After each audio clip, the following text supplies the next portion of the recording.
हृदय में बैठे हुए भगवान को वंदना और प्रणाम करते हैं। इस वीडियो में हम चर्चा कर रहे हैं कि नवरात्र आ रही है, घट स्थापन का शुभ मुहूर्त कब का है और कौन सी तिथि की नवरात्रा कितनी तारीख को पड़ रही है, ये आप सुन लीजिएगा। यदि कोई कार्य मुहूर्त से किया जाता है तो उसकी अपने आप में बड़ी महिमा है, बड़ी विशेषता है। हमारी भारतीय सनातन संस्कृति में नवरात्रा की बहुत बड़ी महिमा है। वैज्ञानिक लोग भी मान गए हैं।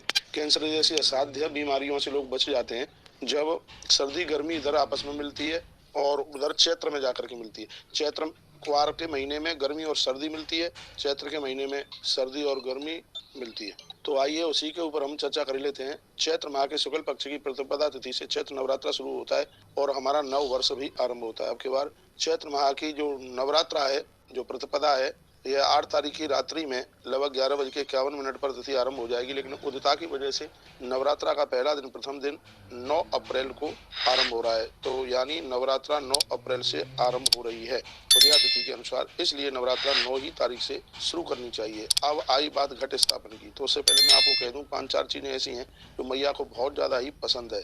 एक है जिसमें से दुर्गा सप्तशती का पाठ, एक है अखंड ज्योत, एक है कन्या पूजन, एक है यज्ञ और एक है घट स्थापन। ये माँ को अति ज्यादा प्रसन्न करने वाली चीजें हैं। तो बढ़िया सा जो मुहूर्त है घट स्थापन का, वो सुबह 5:54 से लेकर के लगभग 10 बजे तक 5 मिनट तक का मुहूर्त है ये। इस मुहूर्त में आप घट स्थापन कर सकते हैं। इसके अलावा और भी मुहूर्त है 11:44 से लेकर के और लगभग 12:30 बजे तक, ये दोपहर में भी अभिजित मुहूर्त के समय पर भी आप घट स्थापना आप कर सकते हैं। ये बढ़िया अच्छा मुहूर्त है।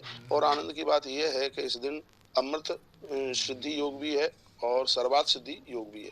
यानी सुबह 7:30 से लेकर के और शाम को 5 बजे तक, इन दोनों योग की वजह से कभी भी आप मैया जी का घट स्थापन कर दीजिए, क्योंकि इसमें अमृत सिद्धि योग और सर्वार्थ सिद्धि योग दोनों हैं। सुबह 7:30 से लेकर के शाम 5 बजे तक का बहुत अद्भुत टाइम है। इस समय में आप ये कर सकते हैं। चैत्र नवरात्रा में माँ दुर्गा, एक दिन मैंने बोला भी है, घोड़े पर सवार होकर के आ रही है और हाथी पर बैठ करके 17 तारीख को जा रही है, जो कि बहुत शुभ संकेत है। मैया का हाथी पर प्रस्थान करना बहुत ही ज्यादा बढ़िया है। आइए मैं कुछ बातें बता रहा हूँ। पहला नवरात्रा 9 तारीख को है, उस दिन मंगलवार है, घट स्थापना होगी और शैलपुत्री माँ की पूजा होगी। दूसरा नवरात्रा 10 अप्रैल को है, उस दिन बुधवार है, माता चंद्रघंटिका की पूजा होगी। तीसरा नवरात्रा 11 अप्रैल को है, उस दिन गुरुवार है, माता कुष्मांडा की पूजा होगी। चौथा नवरात्रा 12 अप्रैल को है, उस दिन शुक्रवार है, स्कंद माता का पूजन उस दिन होगा। पांचवी नवरात्रा है वो 13 अप्रैल को है, उस दिन शनिवार है, माँ सरस्वती का आह्वान किया जाएगा, माँ की पूजा होगी। छठवां नवरात्रा है वो 14 अप्रैल को रविवार को है, माँ कात्यायनी का पूजन करेंगे और माता कात्यायनी की कृपा से सब कुछ प्राप्त होता ही है। सातवां नवरात्रा 15 अप्रैल को है, उस दिन है सोमवार, माता कालरात्रि की पूजा होगी। और अष्टमी का नवरात्रा है वो 16 अप्रैल को है, उस दिन मंगलवार है, इस दिन महागौरी की पूजा होगी। और नवरात्रा का जो समापन है, नवरात्रा की जो नवमी है वो 17 अप्रैल को है, उस दिन सिद्धिदात्री माता की पूजा होती है। तो इस प्रकार से नवरात्रा घटने रही है, भगवान की कृपा से पूरे के पूरे 9 दिन है, इसलिए यह वर्ष भक्तों के लिए बहुत ही ज्यादा बढ़िया होगा।